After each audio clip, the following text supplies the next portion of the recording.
ফার্মের মুরগি গন্ধ লাগে। আরে এই মাংস দেখলেই তো বমি আসে। অনেকেই এ কথা বলে থাকেন। আমি আজকে এই ফার্মের মুরগিটা যেই প্রসেসে রান্না করব, আপনারা একদিন বাসায় ট্রাই করে দেখেন, দেখবেন যে সবাই চেটেপুটে খাবে। হ্যালো গাইস, আসসালামু আলাইকুম। সবাই কেমন আছেন? আমিও খুব ভালো আছি।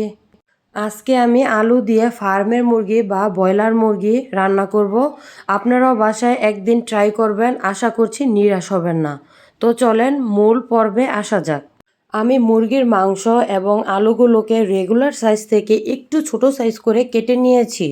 আমি এর রান্নায় কোনো প্রকার পানি অ্যাড করব না, তাই একটু ছোট করে কেটে নিয়েছি। আমি একটা লেবুর বড় স্লাইস কেটে সম্পূর্ণ রসটা মাংসের ভিতরে দিয়ে দিয়েছি। এই লেবুর রসটা দেওয়ার কারণে ফার্মের মুরগির যে আলাদা একটা গন্ধ আছে তা চলে যাবে।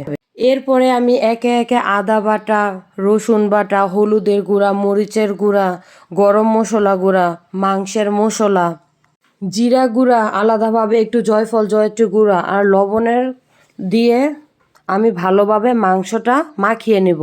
এটা মাখানোর পরে কমপক্ষে 1 থেকে 2 ঘন্টা আমি মেরিনেট করে রেখে দিয়েছিলাম। এরপর একটা প্যানে আমি তেলটা ভালো মতো গরম করে নিয়েছি। গরম করে নেওয়ার পর এই মেরিনেট করা মাংসটা আমি তেলের উপর ঢেলে দিব। এই রান্নায় আমি কোনো প্রকার পানি অ্যাড করব না, আর চুলার জালটা থাকবে মিডিয়াম থেকে একটু কম। পুরো মাংসটা ঢেকে ঢেকে রান্না করতে হবে। মাংস আর আলুর স্লাইসগুলো একটু ছোট করে কেটে দেওয়ার কারণে এটা সিদ্ধ হতে কোনো প্রকার সমস্যা হবে না। আর এই মাংস থেকে অনেক পানি ওঠে, এই পানি থেকেই মাংসগুলো পুরোপুরি সিদ্ধ হয়ে যায়। যেহেতু এই রান্নায় কোনো প্রকার পানি অ্যাড করা যাবে না, তাই একটু সময় নিয়ে এই রান্নাটা করতে হবে। রান্না করতে করতে এক পর্যায়ে দেখবেন পানিটা শুকিয়ে গেছে আর তেলগুলো উপরে উঠে গেছে। আপনারা এই ধরনের প্যানে রান্না করার চেষ্টা করবেন। যদি কড়াইয়ে রান্না করেন তাহলে নিচে দিয়ে লেগে যাওয়ার সম্ভাবনা থাকে। তো মাংসটা যখন পুরোপুরি রান্না হয়ে যাবে, তো লাস্ট পর্যায়ে আমি পেঁয়াজ কুচি অ্যাড করে দিব।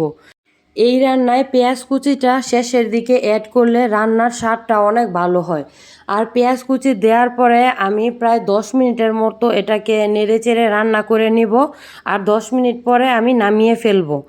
এই রান্না করা মাংসে তেমন কোনো ঝোল থাকবে না, একটু শুকনা শুকনাই হবে।